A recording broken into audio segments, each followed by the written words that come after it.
guys, Cher here, and welcome back to day 4 of 12 Days of Anime. And I am really excited for this episode of what I'm excited for in 2019. Because one of my favorite manga that I'm currently reading right now is becoming an anime. Or it already became an anime, but it's going to be released in 2019. And that anime is called The Promised Neverland. And this choice of watching or reading the series in general might be a little bit unorthodox for me because when people recommended this series to me, I looked it up and it was marked as a horror anime or manga. And normally I would stay away from the horror genre because if you know anime, when they say horror, they really go horror on their stuff. Like, I'm legit not kidding. If you've seen or read Attack on Titan, that should have been marked as a horror because of how gruesome it gets. But with The Promised Neverland, maybe it's because I haven't really gotten to the more horror-y bits of the series yet, but if you read the synopsis to the series, it's pretty horrifying just by itself. So what do I mean by that? Well, for those of you who don't know what The Promised Neverland is, it starts at what we think is an orphanage. There's this girl named Emma. She's, I think, 11 years old. Yeah, 11, 12 years old, I think. And she's like one of the more popular girls of the orphanage. Like, everyone is actually happy because even though they don't have any parents, there's this caretaker who they call Mom, who makes sure they have everything they need, that they get all the love that they need, that they make sure they excel in their education, and everything is just happy-go-lucky. Like, almost everyone is friends with each other in this orphanage, and by the age of 12, they are designated to get adopted. And this is where the horror part comes in. Emma and her friend, I think his name is Norton, I might be wrong, because, I just read the 6th volume of the manga recently, and the mangas are coming out slowly in the United States, I think in anticipation for the anime that's coming out in 2019. They end up sneaking out of the orphanage one day, and they discover a terrifying and more uprightly horrifying secret.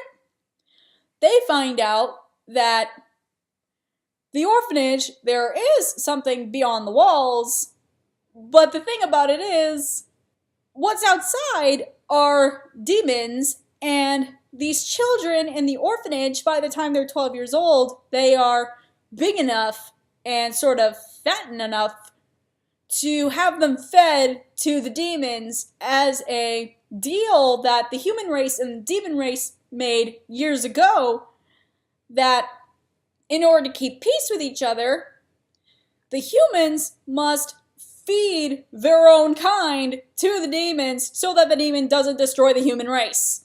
Of course, Emma and Norton are terrified by this, and their main goal is to get everyone out of there before, especially the older children, become the next demon lunch, or dinner, or breakfast, or however they see fit. And of course, later on, or at least this is in the first couple volumes, the mother of the orphanage discovers that the older children know about this, and she's doing her best to keep everyone not in the know of what is actually happening, or else this would basically ruin the deal that the humans made with the demons.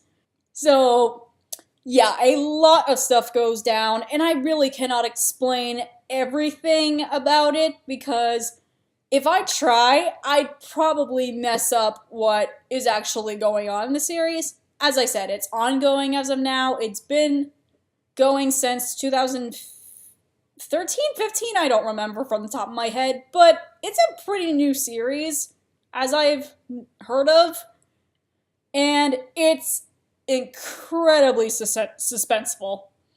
It's like every chapter I read, there is always a plot twist that goes on in it. And it's just, you can never really know, like, what's going to be in the next chapter. Like, you can't really predict what's going to happen because there's always going to be something else thrown in your face.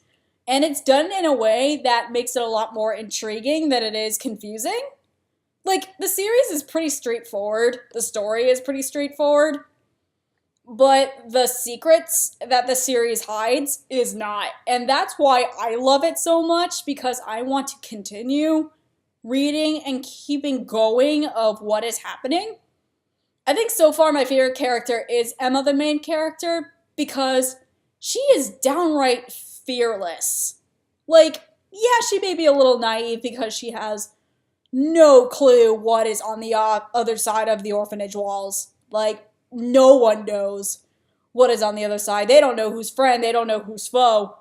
But the thing with Emma is, because she does have a pack of younger children following her, basically trusting her to make sure none of them get eaten as they try to, or killed as they're trying to escape, she has to stay brave for them. It's not like she's super naive or like, oh, everything's all hunky-dory. She knows, like, there is danger at every corner. But the fact that she is brave and internally strong, it's more inspiring than it is annoying to have a character like that. And I never gotten a sense of annoyance from Emma ever since I started the series.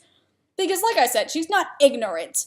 She's not stupid. She knows there are risks. She knows there are things that could kill these kids if they're not careful. But she has to stay strong. Like, it's not that she wants to. Like, there are probably times where she wants to start crying because there's stuff out there that is scary. And she's still a kid, you know? But like I said, she has a group of younger ones that are like ages 8, 6 years old, probably at youngest, because there are the younger kids, but they decide to leave them at the orphanage and get them later once they discover like where they need to go. But her as a sisterly figure, it's just downright incredible, and I cannot wait to see how they portray that in the anime. That's going to be the one thing I'm going to be looking forward to. It's how they portray this character in the anime. So, even though this video is a little bit short and not explained as well, I hope you guys did enjoy for what I'm going to be excited for in 2019. If you liked this video, make sure you hit the like button. And if you have your own thoughts on The Promised Neverland, are you excited? Are you not? Do you like the series? Do you not? Have you read the manga? Have you not? Make sure you comment in the comments below. I would love to have a discussion with you on it. I'm Cait Cher, and I hope you join us next time for day 5 of 12 Days of Anime. Ciao!